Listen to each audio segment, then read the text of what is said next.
Olá, bem-vindo ao Lelis Cast, o podcast sobre meio ambiente e sustentabilidade.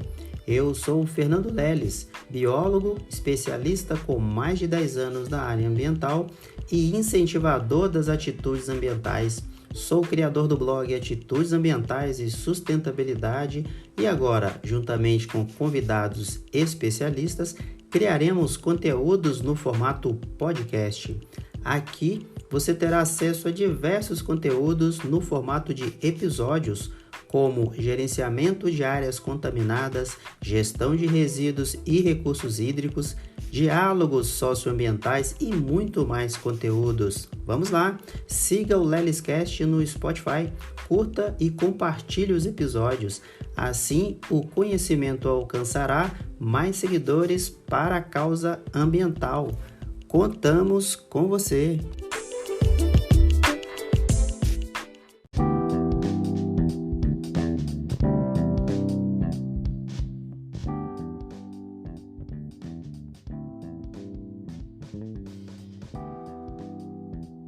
Eita, Lara, que hoje nós estamos com um convidado de longe, né? Um convidado que veio lá das Minas Gerais, a gente que adora, porque Minas Gerais tem queijo.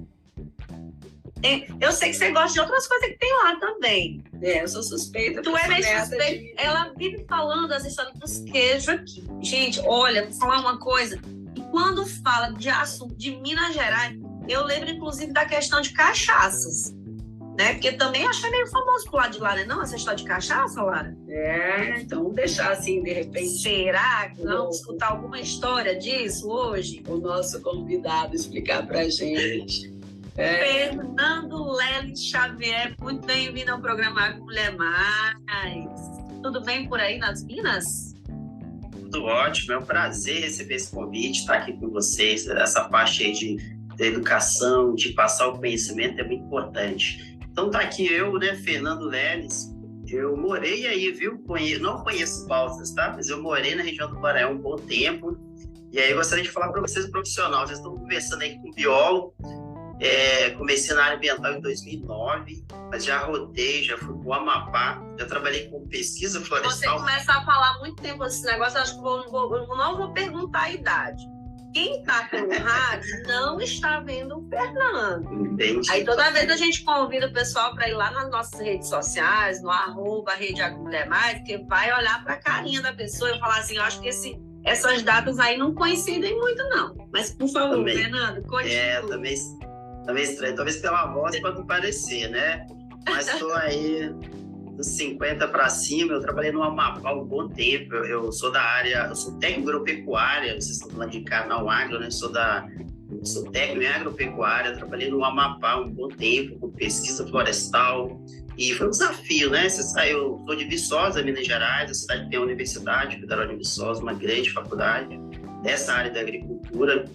E aí, para mim, foi um desafio muito grande, né? Um profissional sair, a minha filha, na ocasião, tinha 2 anos e meio, eu sou casado, tenho uma filha, e a gente saiu para ir para o Amapá, né? Extremo Norte, trabalhei lá 3 anos com a pesquisa florestal. Às vezes a gente fala pesquisa florestal, as pessoas não entendem muito, mas eucalipto, para você produzir eucalipto, não é só chegar e plantar, tem uma pesquisa muito forte em volta disso, de clonagem, adaptação de solo, a gente pode depois, né, Ediane, Laura, né? A Lara, a gente pode falar sobre isso depois. Então, fui para o Amapá e depois, em busca de melhores condições, trabalhei no Maranhão um bom tempo, ali em Imperatriz, trabalhava na região de Açailândia, morei em Donizeu, no Pará. E desde 2009 eu trabalho com a área ambiental. Eu fiz a biologia, ciências biológicas em Imperatriz, né? Graças a Deus, à noite consegui estudar. Eu sei que no dia a dia aí a vida do profissional, né, é bem difícil, então fiz faculdade à noite, consegui me formar em ciências biológicas e em 2009 comecei na área ambiental. E até hoje estou na área ambiental com esse pequeno aprendizado que a gente vai, né, ao longo do tempo, no dia a dia, a gente vai adquirindo conhecimento. Vocês devem ouvir falar de mim aí em algum momento. Eu tenho um podcast que fala sobre meio ambiente e sustentabilidade. Ele está aí, se vocês procurarem nas redes sociais, é LelisCast, um podcast sobre meio ambiente e sustentabilidade. Lá eu também faço esse tipo de entrevista, inclusive estar nessa posição de entrevistado, é uma grande honra. Eu estou me sentindo como os meus entrevistados, assim, poxa, me acharam lá e imaginam que eu possa passar alguma informação importante para vocês, e assim eu espero, durante esse nosso diálogo. Muito obrigado, e aqui estou para contribuir com o programa de vocês. Ô, Fernando, você estava falando, né, que você é natural de Viçosa, você falou na questão da faculdade, realmente Viçosa hoje, faculdade de agronomia é uma das bem conceituadas do país, né, e Minas tem uma tradição muito grande na questão cultural do agro, né, a gente teve durante muitos anos a política do café com leite, e realmente, para quem já atravessou Minas Gerais, é café a perder de vista, né? É a coisa mais linda, florada do café é maravilhosa. E como a Eliana fala, eu sou suspeita. Primeiro que eu sou doente por café, né? O problema é o café, ele, que nem eu falo, ele alegra a alma, ele alegra o coração, alegra o espírito. Mas deixa eu te perguntar um negócio. O que foi que despertou em você essa questão de trabalhar, de conhecer e de multiplicar informações para que a gente preserve esse planeta maravilhoso chamado Terra? Né? Essa palavra aí, sustentabilidade. Em 2011 eu montei um blog chamado Atitudes Ambientais e Sustentabilidade. A vontade mesmo interna, igualmente o programa de vocês, de compartilhar o conhecimento, levar o conhecimento ao homem do campo, no caso de vocês, pelas rádios, pelas redes sociais. Eu montei um blog. E aí começou essa parte. Gosto de escrever. Tem uma escritora, não sei se eu ouvi isso em algum momento, é a Maria Beralda, é escritora, e parece que herdei um pouco, tenho também essa vontade de escrever, e comecei a escrever um blog. Por incrível que pareça, viu? Ela é no WordPress, e dentro do ônibus, atitude ambiental. Ali eu vi um assunto, escrevi um blog e publicava. E foi crescendo até que se tornou um podcast. Esse podcast é interessante, é um áudio que as pessoas vão para o trabalho escutando o podcast. Aí eu pensei, poxa, mais um canal para divulgar esse conhecimento. Porque o conhecimento, vocês sabem, né? O conhecimento você não pode ficar só para você. Ele está nos livros e também está nas redes sociais, nos áudios, TVs e assim por diante. Essa vontade mesmo de divulgar. Porque aquele lema bem antigo, né? É pensar global, mas agir local. Então, o que você pode fazer com a sua atitude ambiental no dia a dia? E todos nós podemos fazer, né? Todos nós. Pequenas atitudes. Deixa eu te perguntar uma outra coisa. Você passou por 3 estados, né? O teu estado natal, aí você passou pelo Amapá, você passou pelo Maranhão. E, óbvio, você viu propriedades rurais nesses 3 estados.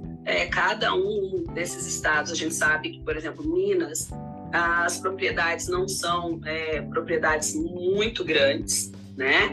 Tem essa questão. O Amapá, eu já desconheço essa questão dos tamanhos das propriedades. Maranhão, a gente tem propriedade de todos os tamanhos. E o que você fala para nós? Como é que se comporta o homem do campo que você viu? O que você diz para a gente? Ele está fazendo o dever de casa correto? Claro que a gente sabe que todas as profissões têm alguém que, né, tenta burlar algumas coisas. Mas, no geral, Fernando, o que você viu?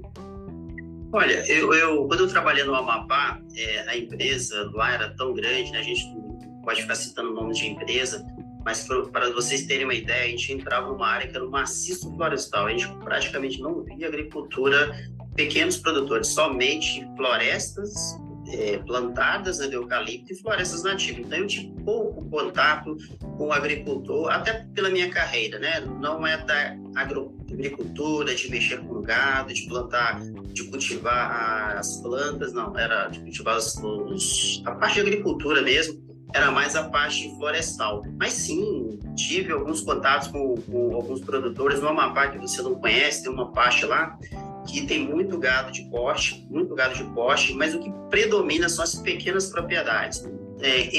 Por exemplo, em Porto Grande tem um festival do abacaxi, um pequeno produtor, aquelas terras de assentamento fazem a produção deles e levam para o campo. Pequenos produtores, o que eu pude perceber, pelo menos no Amapá, pequenos produtores. E no Maranhão, acho que você já conhece, né? Tem grandes produtores, muito gado de corte também, né? Inclusive, a Imperatriz tem uma feira muito forte lá da agricultura. E era isso. Agora, o homem do campo é isso. Ele, do dia a dia, né? Ele planta, colhe, inclusive, já é estatística, né? Parece que chega na mesa da gente, não é das grandes empresas. Exceto com feijão, e uma grande planta bastante o milho, mas a maioria vem do pequeno produtor. Porque o grande produtor tem a sua importância, mas assim, não fornece o arroz para nossa mesa, né? Assim, a grande maioria. Ele exporta os produtos dele. Então, a gente precisa dar importância para esse pequeno produtor, porque o tomate que chega na nossa mesa, a melancia, a banana, vem desse pequeno produtor. Então, assim, se for para elogiar, eu só tenho a agradecer. É o pequeno produtor que sustenta, né, o nosso dia a dia. Sei, né? A gente fala com o nosso pratinho de todo dia de feijão com arroz, o ovinho e o queijinho. O ovinho da galinha caipira, muitas vezes. É claro que quando se fala em Minas Gerais, nós sabemos que Minas Gerais, além de ter todo um know-how em queijo, já tem selo geográfico e, claro, a produção é muito maior que no restante do Brasil, mas como você falou, o pequeno produtor tem uma importância gigante. E é por isso que aqui, quando a gente está na entrevista, nós não privilegiamos nem o médio, nem o pequeno, nem o grande, no geral, entendeu? Aquele que tem 1 hectare de terra, que nem você falou, que produz a mandioca, porque aqui a questão da mandioca, né, Diana, tá no auge.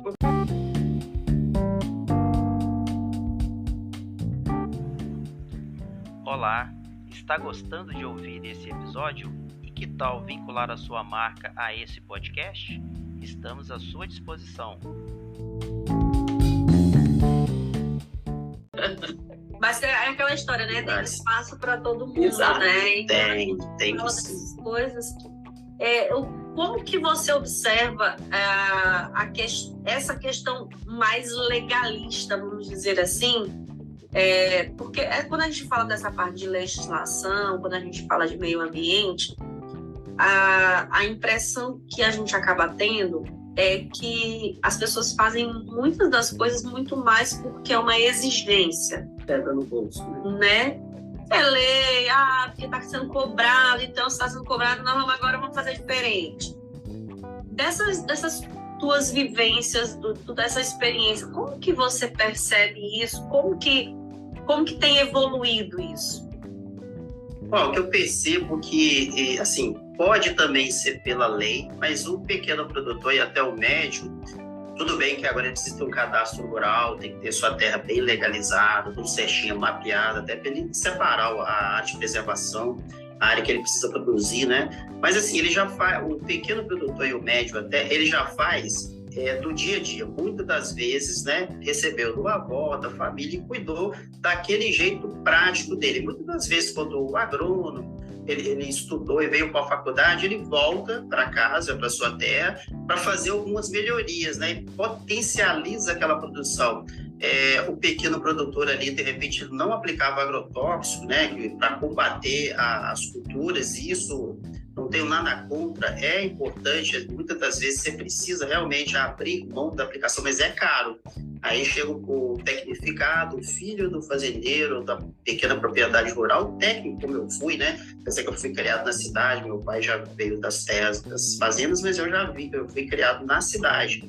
Então, já chega, esses técnicos de engenheiros já chegam para a casa das suas fazendas, tecnificando, aumentando a produção, mas aquele pequeno produtor ele já fazia o básico, já protegia a sua área de preservação, porque senão ele não consegue sustentar a sua própria família. Se ele não tiver água, como que vai viver a campo, né? Então, a maioria das vezes o produtor pequeno e médio, estão falando pequeno e médio, mas também uma agricultura sustentável, um grande produtor, ele sabe disso. Se ele não tiver sustentabilidade, cuidado com a sua terra, também ele vai ter prejuízo, né? Ele precisa investir para que ele depois colha o fruto da sua responsabilidade ambiental. Mas, como você disse do pequeno produtor, sim, no meu ponto de vista, ele já faz daquilo culturalmente, a proteção mesmo, ele sabe. Se ele plantar acima da legislação, que é aquele topo de terra, se ele não plantar em nível, né, vai ter erosão. Então ele já é cultural, ele já sabe disso. Quem planta café, o produtor de café, por exemplo, que em Minas é só em morro mesmo, né? A maioria, a grande maioria, exceto lá para o Triângulo Mineiro. A maioria, na minha cidade, Viçosa, região, Araponga, tudo é no morro mesmo, né? Como é que ele vai plantar morro abaixo? Ele já sabe que tem que plantar nos caminhos, né? E, do meu ponto de vista, o agricultor já faz, desde sempre, faz a prática dele no campo, né? É uma visão geral. E até porque, né, como você mesmo falou, a nossa ferramenta de trabalho é a terra. A terra. Se eu deixar que essa terra fique degradada, sem vida, sem bactérias nela, sem tudo isso, eu vou ter condições de produzir nela. Então, eu não posso fazer com que a minha terra morra, né? Então, a gente sabe que não tem como, né? Até hoje, porque Minas é questão do leite, você sabe que teve muita questão do pisoteio do gado, que deixava muita terra compactando. Então, assim, foi se desenvolvendo estruturas, foi se desenvolvendo trabalho para piquetear, para que esse gado não pisoteie aqui. Tem gente que sabe, cara, não botar bebedouro, porque se o gado começar a pisotear a margem do teu córrego, do teu rio, vai assorear, vai estragar.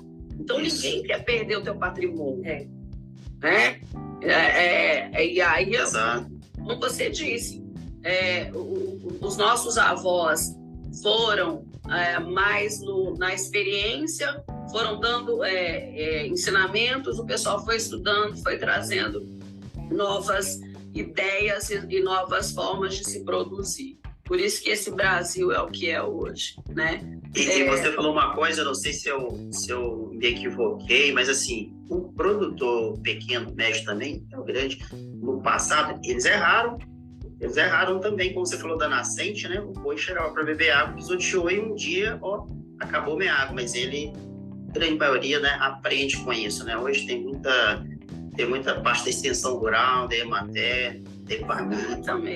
Exatamente. Que ainda falta, né, Fernando? Por exemplo, assim, ainda poderia continuar tendo para que a gente mantenha esse homem no campo, para que esse homem não venha para a cidade, para que ele fique lá.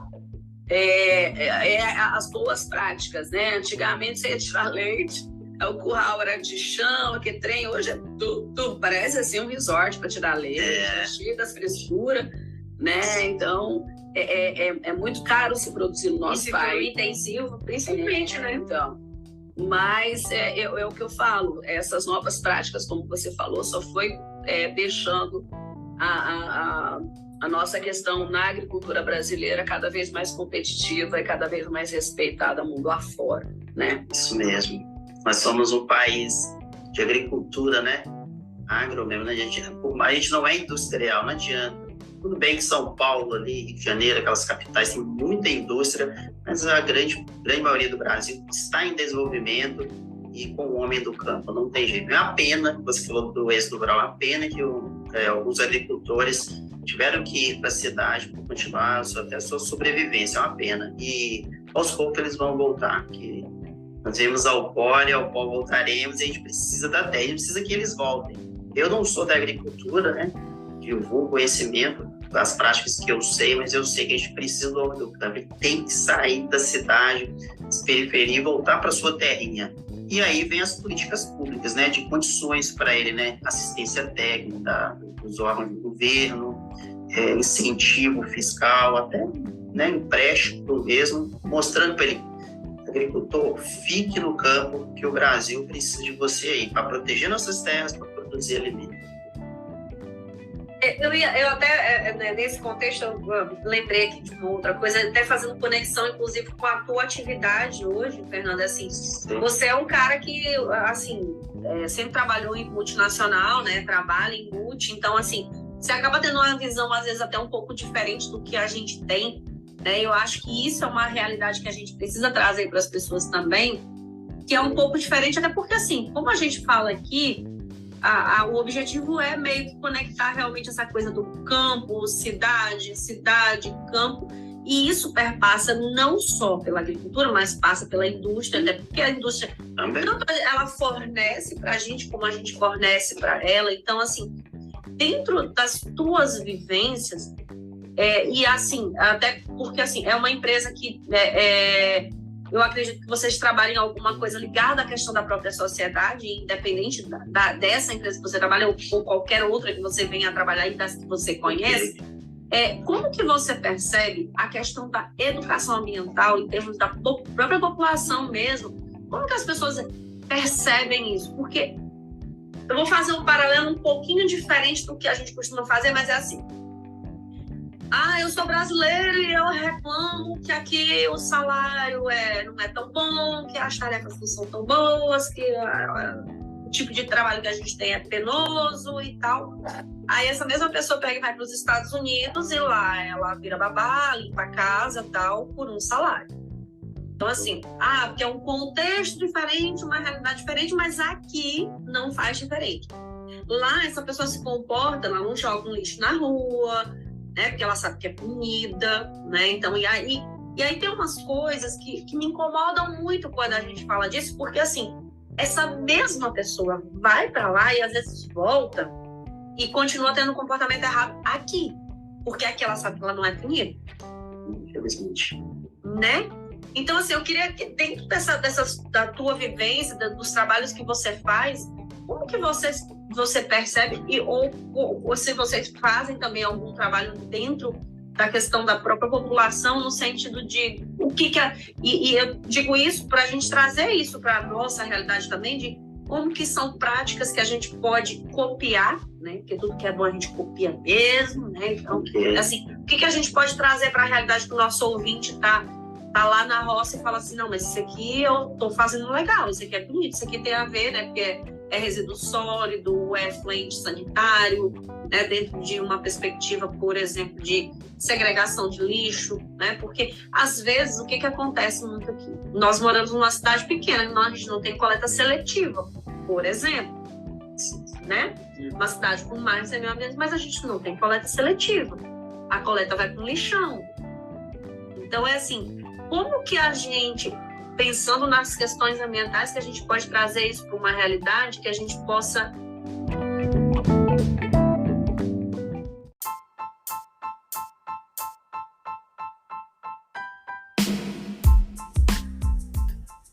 Olá, muito obrigado por ouvir esse episódio. Um abraço e até o próximo.